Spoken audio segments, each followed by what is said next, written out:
Olá, hoje vamos tratar da situação daquelas famílias que têm filhos menores, se elas podem constituir uma holding familiar e se isso ajuda a evitar inventários futuros. Pois vejamos, alguns clientes nossos ainda têm filhos pequenos, ou porque têm filhos pequenos agora, ou porque vieram temporão. E para as famílias com filhos menores, eu respondo que é possível sim constituir o sistema de holding familiar envolvendo os filhos menores. Não é porque eles não têm capacidade civil plena que não podem integrar o sistema de holding, muito pelo contrário. Eles devem ser incluídos para evitar que aconteça o inventário. Afinal de contas, a gente não sabe quando isso pode acontecer. Pode ser que o patriarca ou matriarca dure muitas décadas, leve muitas décadas de vida, e é isso que eu realmente espero deles.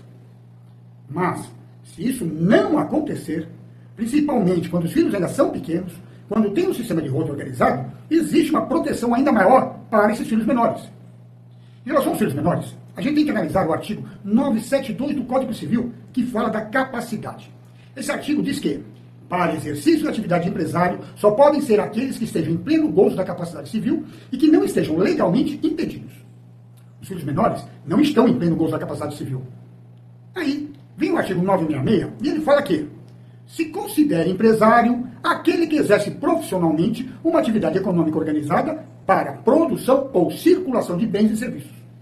E o artigo 974, que cuida do registro público das empresas, ele diz o seguinte, que deve constar nos contratos e nas alterações contratuais, sempre que envolver sócio incapacitado, algumas suposições. Por mais que se pudesse elucubrar que será que cabe, o que será que não cabe? Pode ou não pode ter filhos menores ou pessoas deficientes constituindo o quadro societário de uma empresa? O artigo 974, ele faz essa interpretação. A leitura dele leva a essa conclusão, porque ele traz os pressupostos que são necessários para quando há sócio incapacitado. Quais são esses pressupostos? O que é necessário observar sempre que houver invalidez, e aí haverá menores ou qualquer tipo de incapacidade envolvida no quadro societário? O sócio incapaz só não pode exercer a administração da sociedade. Afinal de contas, ele não tem capacidade civil de regular os próprios atos da sua vida, que dirá o de uma sociedade. Então não pode exercer a administração da sociedade. O capital social dessa sociedade deve estar totalmente integralizado, porque não pode ser constituído com um capital a ser integralizado, ou seja, aquele sócio ainda tem uma dívida. O sócio tem uma dívida com aquela sociedade, e o sócio ainda não pagou aquela sociedade. No nosso caso, isso não tem nenhum problema, porque a nossa Constituição e a nossa organização das células do capital, ela é sempre integralizada. Nós não fazemos holding com capital a integralizar. Outra hipótese, o sócio, se ele for relativamente incapacitado, ele deve estar assistido, e se for absolutamente incapacitado, ele deve ser representado pelos seus representantes legais. E aqui deve, naturalmente, ser pelos seus pais, isso aqui para a estrutura originária, pai e mãe constituído para os filhos. O artigo 1691 do Código Civil, ele ainda traz a seguinte, e essa é a grande razão também da gente informar para os nossos clientes, que constituir um sistema de holding com filhos menores é muito melhor do que ele doar um imóvel direto para os filhos. E você pode me perguntar, meu filho é menor de idade, por que eu não vou doar um imóvel para ele? E por que razão eu vou constituir um sistema de holding para ele? Muito simples. Se o imóvel for doado para o seu filho, tirando o fato de você perder a propriedade do imóvel, ele não pode fazer o que ele quiser depois.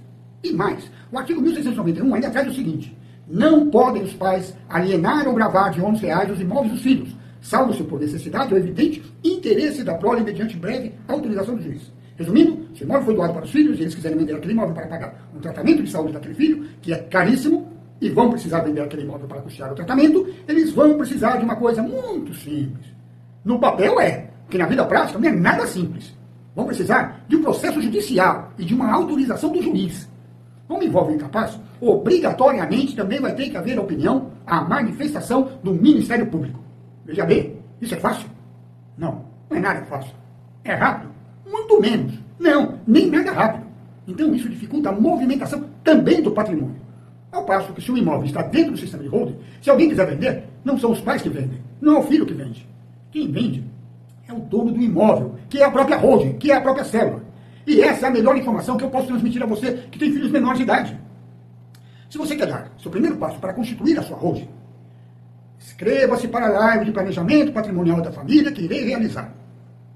Sou o Dr. Haroldo Escosa Fava, especialista em planejamento patrimonial da família.